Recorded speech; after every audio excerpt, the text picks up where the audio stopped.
Ele foi anunciado como um radical pelos seus adversários, mas a verdade é que ele não passa de um sujeito radicalmente moderado.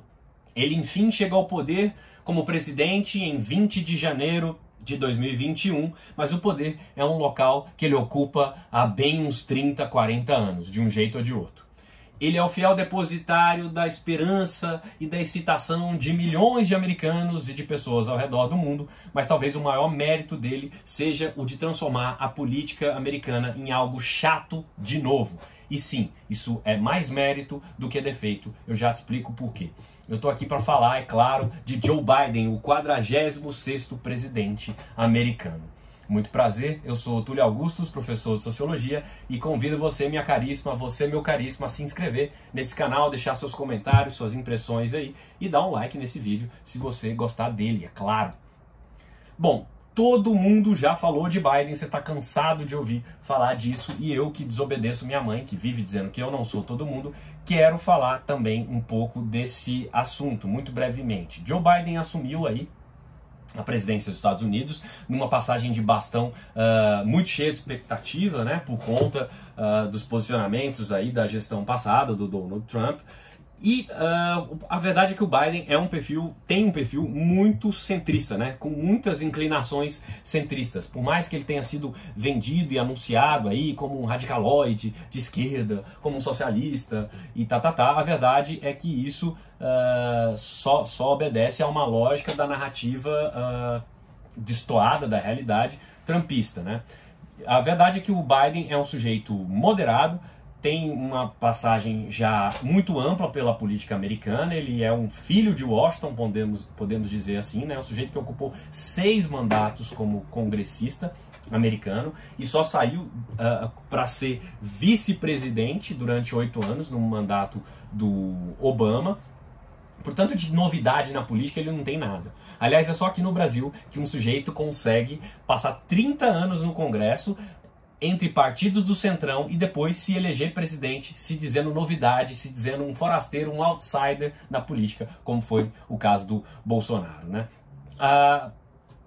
O fato do Biden ser um sujeito mais centrista favorece um amplo arco de alianças para ele, né? Por mais que ele não tenha aí o carisma do Obama, por exemplo, não seja um sujeito exatamente carismático, é um sujeito sobre o qual não pesam grandes rejeições. E isso também, mesmo com toda a campanha difamatória que ele enfrentou e pegando inclusive em defeitos reais ou inventados pelos seus adversários, mesmo assim ele conseguiu ser o presidente mais votado de toda a história americana, em números absolutos de votos, né?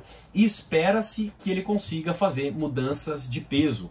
Aliás, ao contrário, inclusive, do que pensa o senso comum, muitas vezes governantes, líderes moderados, eles tendem a conseguir mudanças mais efetivas numa determinada estrutura, numa determinada sociedade. Esse é um argumento da ciência política, inclusive com base em embasamento histórico, que mostra que perfis muito radicais, líderes muito radicais, eles tendem a suscitar também posicionamentos, rejeições mais radicais da oposição ou da sociedade civil. Quando você tem um líder mais centrista, que conversa com o espectro mais amplo da sociedade, ele tende a conquistar mudanças mais efetivas. É o que se espera um pouco do Biden, sobretudo pelo fato dele ter Câmara e Senado com maioria democrata a seu favor, portanto, né? Espera-se aí da gestão Biden uma maior sintonia com os postulados mais universais da política, né? E das relações internacionais, né? A questão climática volta à tona, na qual o Brasil é um ator importante, né? O retorno aí dos Estados Unidos ao Acordo de Paris, o retorno à OMS, Organização Mundial de Saúde, a Organização Mundial do Comércio, que estava travada ali por conta de umas manobras do Trump. Então, tudo isso espera-se uma retomada do protagonismo norte-americano nos organismos multilaterais, né? E um distanciamento daquele argumento isolacionista típico dos anos Trump, né? Um argumento que não trouxe de fato benesses como prometia. Aliás, um dos grandes feitos dos Estados Unidos aí no século XX, início do século XXI, foi saber exatamente extrair coisas a seu favor dos organismos multilaterais, foi saber manobrar esses organismos a seu favor. A postura mais isolacionista do Trump, que não entregou o que se esperava, deve ser deixada um pouco de lado. Uma mudança interessante também que o Biden deve trazer é uma maior intervenção do Estado na vida das pessoas. Isso não por uma inclinação pessoal dele, mas porque é isso que a sociedade americana hoje deseja, por incrível que pareça, né? É uma ironia, a pátria do neoliberalismo, do liberalismo, de alguma maneira aclama como nunca aclamou nos últimos 68 anos, segundo muitas pesquisas, por uma maior intervenção do Estado na vida das pessoas, e isso em múltiplos aspectos. A gente pode analisar isso pelo fato da pandemia, claro, que destroçou a economia, destroçou centenas de milhares de vidas, destroçou os Estados Unidos no campo sanitário e, claro, que tem suscitado aí um monte de problemas americanos que são mais estruturais, tais como a aguda pobreza, o aumento da pobreza que está em níveis alarmantes nos Estados Unidos, o aumento também desenfreado da desigualdade de renda entre cidadãos americanos, que começa a chegar num nível preocupante, que nunca existente na sociedade americana, um nível de empobrecimento da sociedade e um aumento, uma diminuição, aliás, da expectativa de vida dos americanos, que é algo que tem se verificado nos últimos anos, né? Não apenas nas minorias, latinos e negros, não. Estamos falando do homem branco americano que pela primeira vez em muito tempo começa a ter a sua expectativa média de vida reduzida, né? E isso forma todo um caldo, um sentimento geral de que o Estado precisa fazer mais pela vida das pessoas, né? De que o padrão de vida americano, o American Way of Life, ele tem sido rebaixado ali nos seus significados simbólicos e históricos, né? O Trump soube muito explorar isso, né? A sua eleição foi toda calcada nesse ideal, né?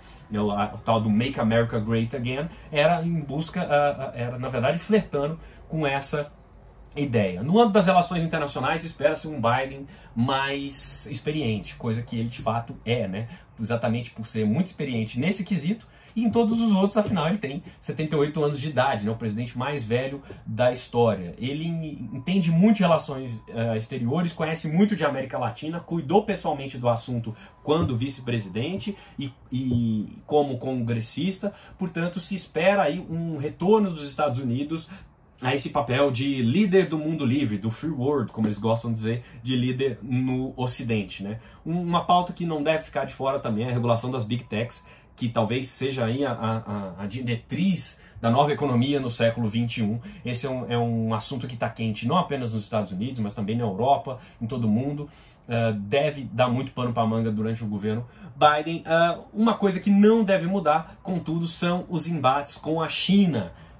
Consensual, tem tanto entre republicanos quanto entre democratas, que a China é a maior ameaça ao poderio americano em múltiplos âmbitos. E, portanto, enfrentar a China continua sendo uma questão central na política e na realidade americana, né? Se vai ser via tarifas comerciais, como foi no governo Trump, ou não, é outra história. Mas o fato é que essa questão permanece pungente para os Estados Unidos. E talvez o maior mérito do Biden, aliás, seja mudar esse eixo trumpista da política americana e tornar a política chata de novo. E sim, isso é um mérito, porque, na verdade, quando você tem um país inteiramente mobilizado o tempo todo, de uma maneira apaixonada pela política, seja para idolatrar ou para odiar líderes e grandes pautas, na verdade, é mais um sintoma de que algo está errado nessa sociedade do que de que algo está certo, né? A verdade é que a política, no seu dia a dia, ela tende a ser chata, porque ela tende a ser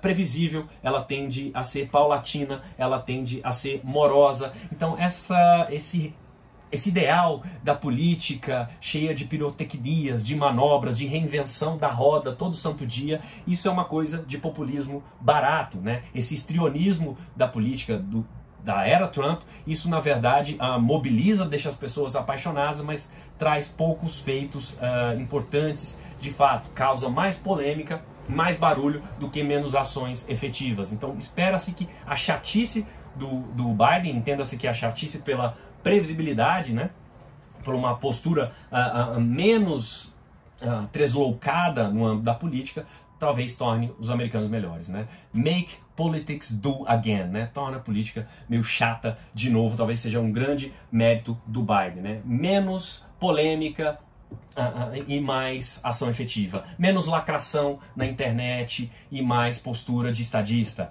Menos tweet e mais diário oficial. É isso um pouco que se espera da gestão Biden. Se você gostou desse vídeo, não deixe de dar o seu like aqui embaixo, de aparecer nesse canal, de se inscrever por aqui também. Um abraço, até a próxima.